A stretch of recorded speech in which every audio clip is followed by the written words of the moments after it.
What's up, Leaguers? Welcome to the Spectacular Spoiler League. I'm the Pandan Superman, the mayor of Hype City, HazyRome, and as always, I'm joined by the Gotham Knight, the Prime Minister of Post-Production, DeepBoyce. And today, we're in the Hall of Spoilers for another edition. I always laugh when I get to this part. For another edition of One's Gotta Go.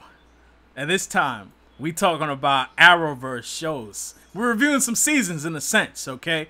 So we're looking at Arrow, we're looking at Supergirl, we're looking at The Flash, we're looking at Legends of Tomorrow, in particular, their latest season. So Arrow, Season 5, Flash, Season 3, Supergirl, Season 2, Legends of Tomorrow, Season 2. Which one has gotta go? We had to pick one show, DeepBoyce. We had to dump one show right now.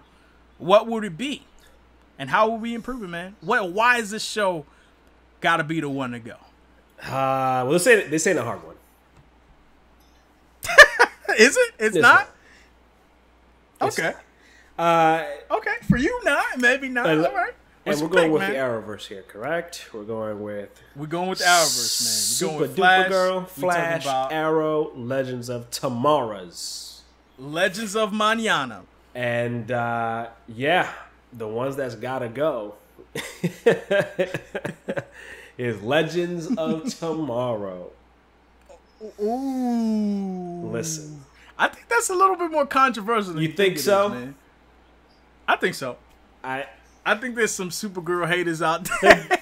There's a lot more Supergirl haters than you think, man. There definitely some people that don't like Supergirl. And Supergirl has its problems. I mean, I'm not saying that Supergirl is fantastic or is without flaws. Definitely. But I feel that there seems to be a beginning and an end to the show. There seems to be a plot line that at least makes somewhat sense in Supergirl. Like there's something that's going on, something that they try, to build up to. But okay. Legends of Tomorrow, they had some great pieces in this season, particularly the Legion of Doom. They were probably the best part of the show. Definitely. But they just flubbed it up. They had that and they just dropped the ball just immensely. And that show ultimately isn't what either one of us envisioned when we first heard of the show, when we first started watching this show. I mean, Legends of Tomorrow. What did we envision though? We envisioned almost like a variety hour. Like this show should be balls to the walls. This show should take a lot of D-list, C-list heroes and villains and just throw them out there and just go crazy with the storylines. Forget about the love between Hawk the person and Hawk Lady. Forget about ancient Egyptian Vandal Savage. Forget about all this other hoopla, all this nonsense. Just make it like. So, what was nonsensical about season 2, man? What was? I just like your distaste for Legends of Tomorrow. You're just like this hoopla, these Hawk people. You just had enough, man. It's really gotta go. Season 2 was all about what was it? The Pieces of Eden. That's really the. I don't even remember. My man said the spear of destiny. It's the same nonsense. The Pieces of Eden. You play too much Assassin's Creed. I couldn't even remember the name. Basically, they were looking for the Spear of Destiny because for whatever reason, the Spear of Longinus, which for those of you that don't know, was a spear that this Roman soldier used to stab Jesus Christ when he was on the cross to make sure that he was dead. Yes. And I think instead of water, like something else, it was. There's like it basically got magical powers to alter reality because it stabbed. The legend has is that it stabbed Jesus Christ in the side. That's basically it. Okay, you don't need to get too much into explaining why that is the case. Just I get it. It's a MacGuffin. It's an artifact that has magical powers. I get it. But there was never at any point in time where I was interested in them ever acquiring these pieces. What was far more interesting, again, was the Legion of Doom. Was them going into certain era, and the Legion of Doom. They're in the 70s and they're wearing their bell bottoms and they're all decked out, and then they got to go in a Cold War scenario or something and fight the Legion of Doom. You see Malcolm Merlin and Damien Dark and Reverse Flash bickering one another, and you see the Black Flash chasing after the Reverse Flash, and that to me was super interesting. You know what I mean? But not this love triangle between Citizen Bumass and Vixen and Ray Palmer. Was there a love triangle there? I don't think there was a love triangle. I think there was. I do think it was a little something. I think it was a relation. Something for like a second, because they keep doing this whole Ray Palmer Citizen Steel thing, like, oh, they're bros, like, oh, they're nerd bros, and it's like, come on, guys. I almost thought it was a little bit more Heat Wave in a sense. If anything, was it Heat Wave? Because I feel like it was Heat Wave more than anything. More Heat Wave, Vixen, and Citizen Steel, Citizen Bumass, as you like to call him. If anything, just because they didn't ultimately explore a relationship with her and Heat Wave, but it felt like there was something with them getting close. The bottom line is this: Citizen Steel and the whole Vixen thing. That was their romance. Was flatter than their romance. The soda you've left open for about a week in your kitchen. It was just not good. And then it was better than bad.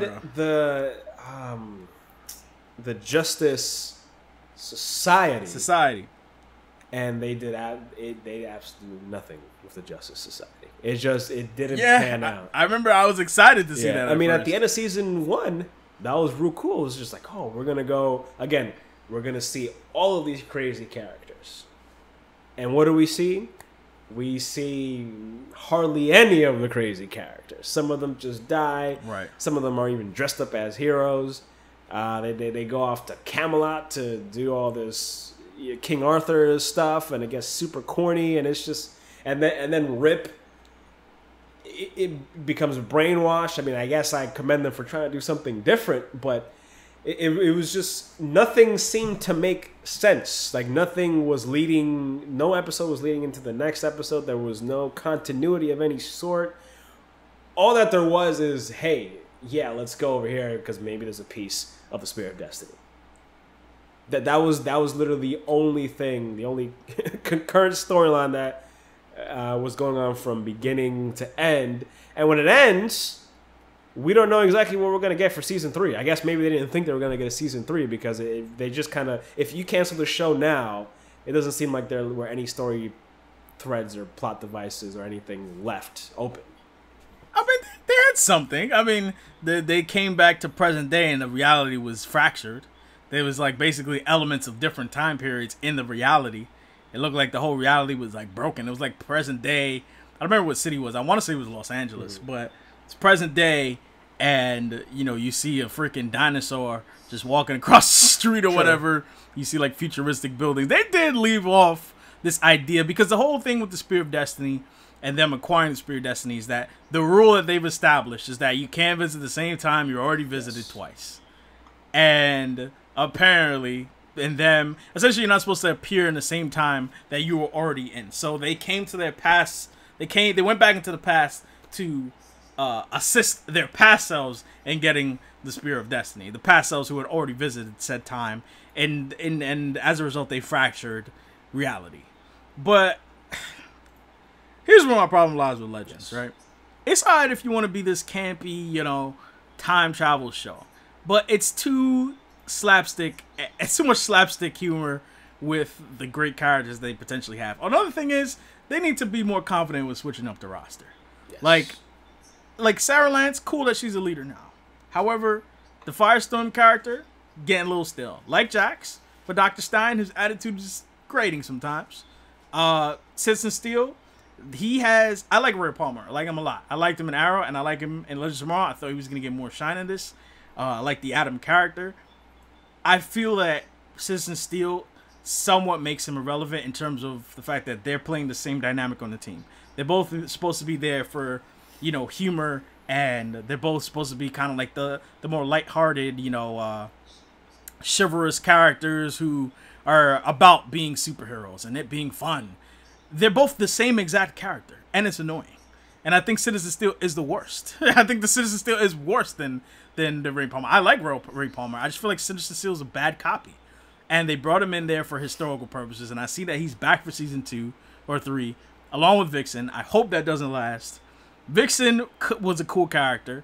Now they only brought in this version of Vixen because the other Vixen, the present day Vixen, the woman, the actress who plays her, Megalyn Echikunwoke, hope I pronounced that right, she's not available. She wasn't available. She was doing another show. So they're like, all right, let's put in her grandmother and have her be the Vixen. Cool. But they did nothing with the character except end up making her another love interest for somebody. And I'm just like, I'm sick of seeing that. Sick of seeing that. Heatwave, I know people like him.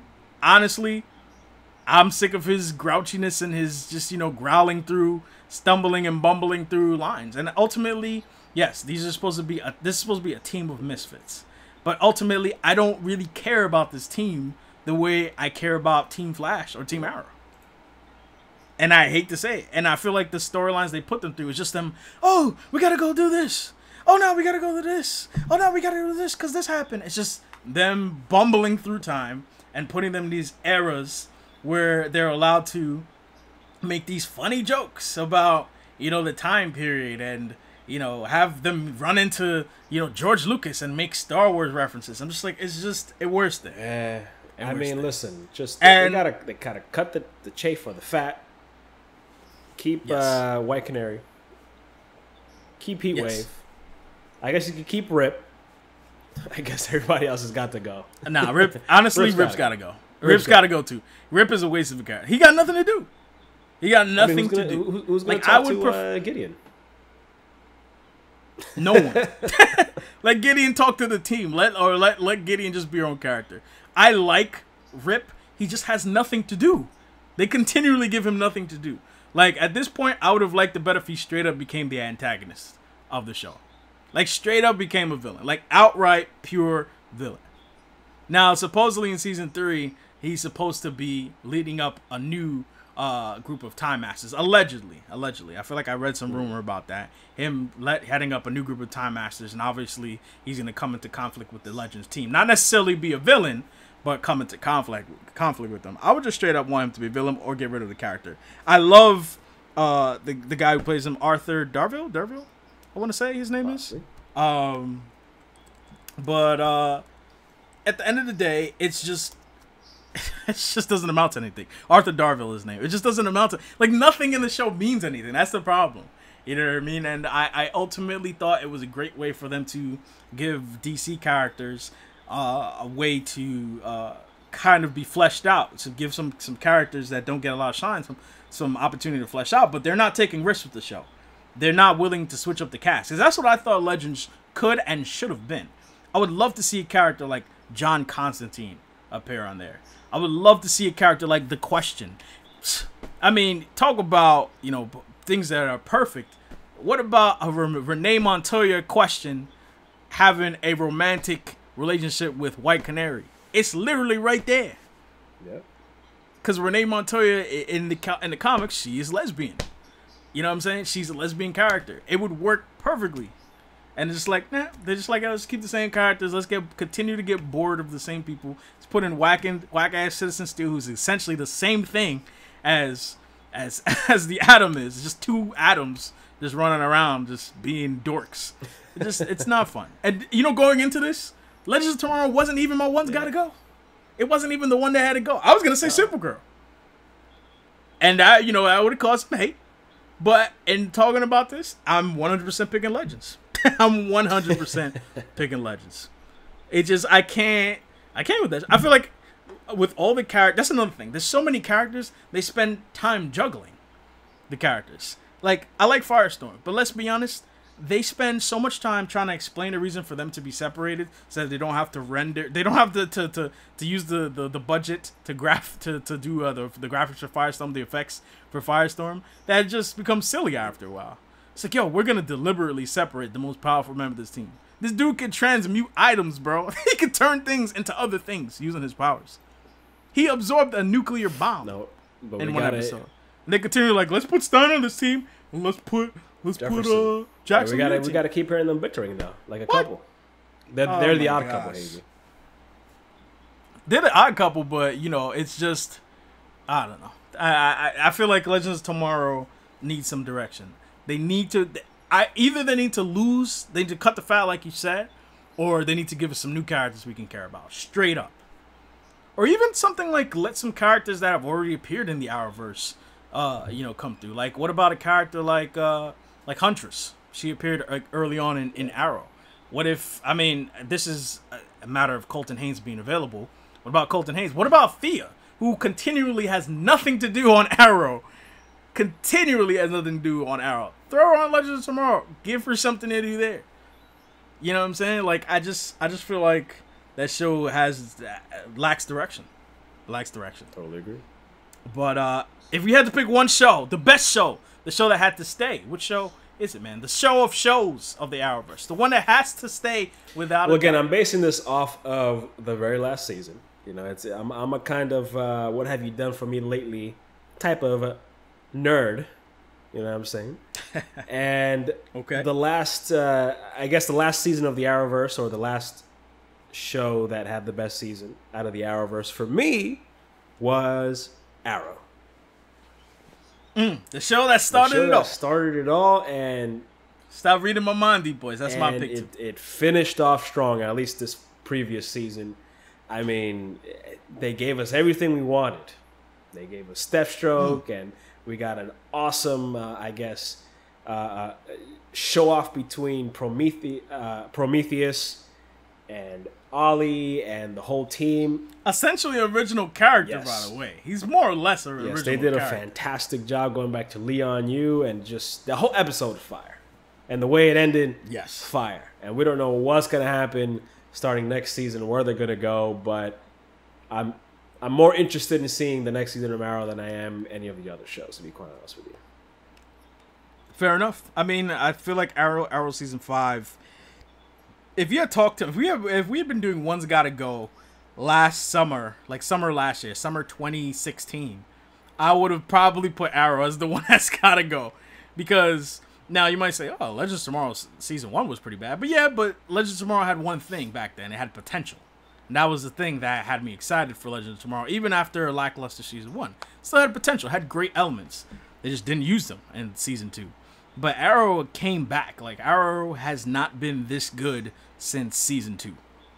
I can confidently say that, or at least the first half of season 3, where they were trying to solve the mystery of who killed Sarah. It has not been that good, since then. And they really brought it back. I mean, Prometheus was surprisingly dark.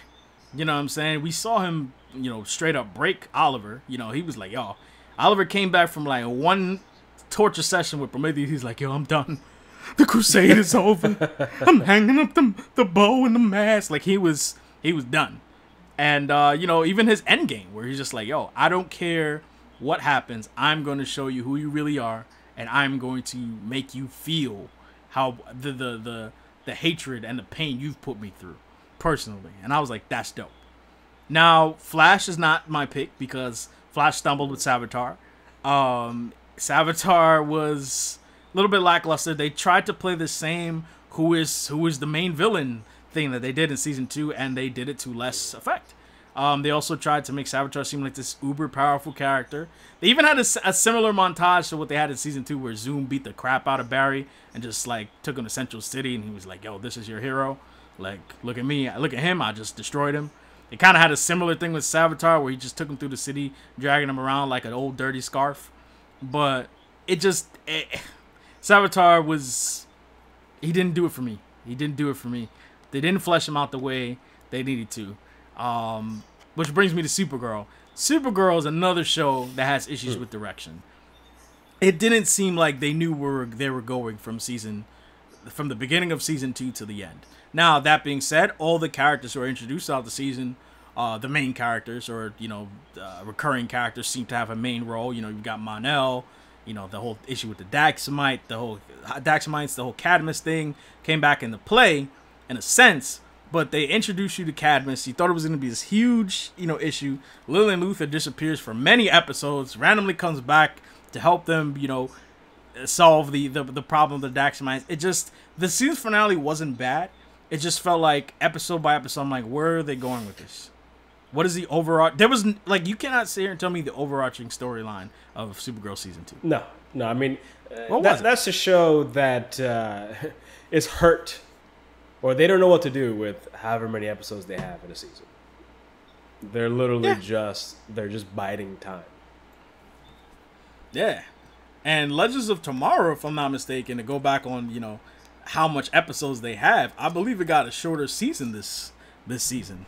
I think the first season was 19 episodes, if I'm not mistaken, and this one was maybe, I think it was 17. I think it was 17 episodes. So honestly, I think that show could benefit from less episodes. I think them stretching things out is not helping. I think it's just prolonging the story, and I think it's not doing well. It's not doing well. Actually, the first season was 16 episodes, and the second season was 17. But I would like to see them, if they cut it down to 13, I think that might be the sweet spot for that show.